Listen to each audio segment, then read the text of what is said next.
আসসালামু আলাইকুম। হ্যালো বন্ধুরা, আজকে একটা বাস্তব দুইটা উদাহরণ নিয়ে আপনাদের মাঝে হাজির হলাম। বাস্তব দুইটা উদাহরণ হচ্ছে, এক একটা করে বলি। এই যে নদী, এটা হচ্ছে বুড়িগঙ্গা নদী। সকালবেলায় একটু ঘুরতে বের হয়েছিলাম। আসলে এই কাপড়গুলোর কথা আমি কেন বলতেছি এটা একটু পরেই বুঝবেন। দেখুন যে এই কাপড়গুলো এত সুন্দর।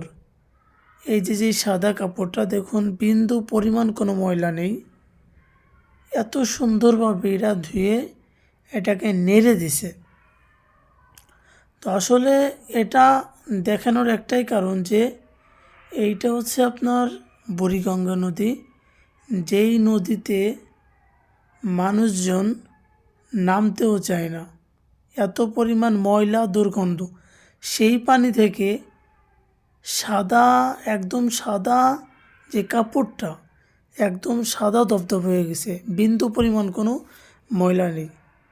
তো এইটাই কথা যে, আর এদিকে আরেকটা আমি জিনিস দেখাই যে দেখুন, রাস্তার পাশে একটা লোক ডাক্তারে আর কি চিকিৎসা দিচ্ছে। পরিশেষে একটাই কথা, যে এটা হচ্ছে কার ভিতরে কিভাবে লুকিয়ে আছে প্রতিভা, এটা বলা অসম্ভব।